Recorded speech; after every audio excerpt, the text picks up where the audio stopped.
guys, we are going to do a monochromatic color study of a landscape. And some of you have done this before, and some of you have done it with just paint, regular paint, like a tempera or an acrylic paint. Even if you've done this before, I think it's excellent practice. It's great warm-up. You need to be able to control the value of your watercolor. To get started though, let's go ahead on your sketchbook page, give yourself let's make it five boxes. You need to be able to create 5 values with a single color. I don't care what color you choose.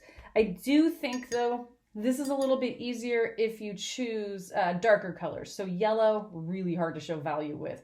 Orange, especially that yellow orange right there, that's a little hard to show value with. So I'm choosing this kind of blue purple thing over here. I like to use the tray of my palette all the time. That is the lid basically of your watercolor set. It works like a palette. It's designed to do that.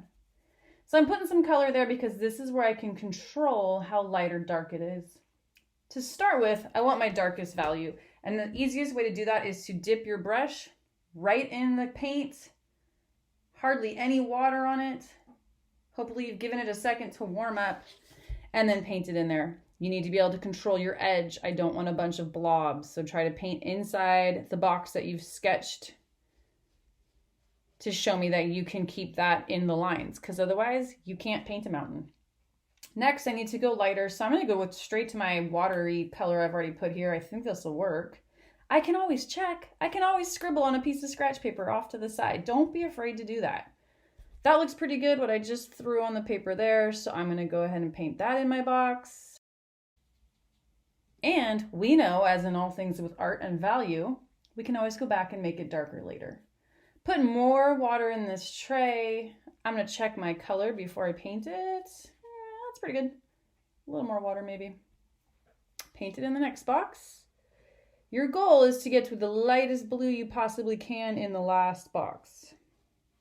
And remember, I've taught you guys before, or maybe I haven't. See that bead of water right there? You can sort of push that little bead around. If you just let it sit and dry, it will be a little blotchy, kind of like my first one was. I'm going to smooth that out a little bit.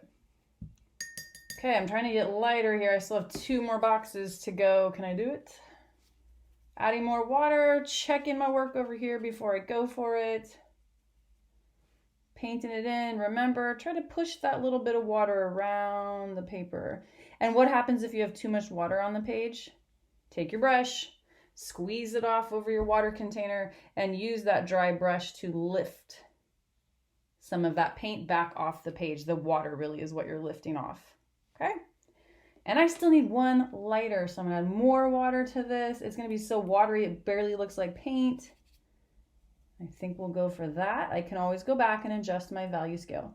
Go ahead, pause this video, give this a try. I wanna see a nice little value scale of 1 color on the page. You are gonna turn around now and use these 5 values to create a mountain landscape. And you can change your color. You don't have to stick with this color if you feel like you want to use something else now.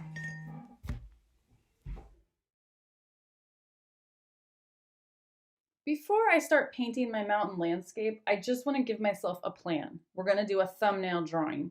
You can do it in your sketchbook or on a piece of scratch paper. It's just going to be real small. I want you to think before you start painting, because you can't really use pencil lines in this assignment. The pencil lines show up in watercolor. And once watercolor dries over pencil, you can't really erase it anymore. So we need 4 sections, really 3 ranges of mountains. The number 1 section is going to be the sky. And that's this right here. That value is going to be sky.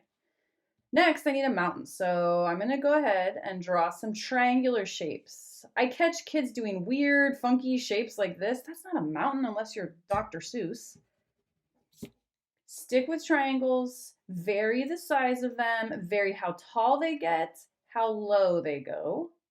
And sometimes it's okay to add a little bump or flat spot or a second section to a mountain, something like that. So that is going to be my sky. Now I've got a mountain plan. I'm going to go ahead and do another mountain range. Feel free to have this one be a little close to the first one. You can even have some overlap where one mountain goes above the other. And the other thing we want to see is that it isn't just like a mirror image of the first set of mountains, because that looks really repetitive, like rows and rows of triangles. Okay, and then so I've got my sky, my next value, and I've got a third value. So right, 1, 2, 3. I need another set of mountains in here. This time I started both of these going straight up. I'm gonna try something different, like coming down first. And these mountains, I'm gonna try to make them a little bigger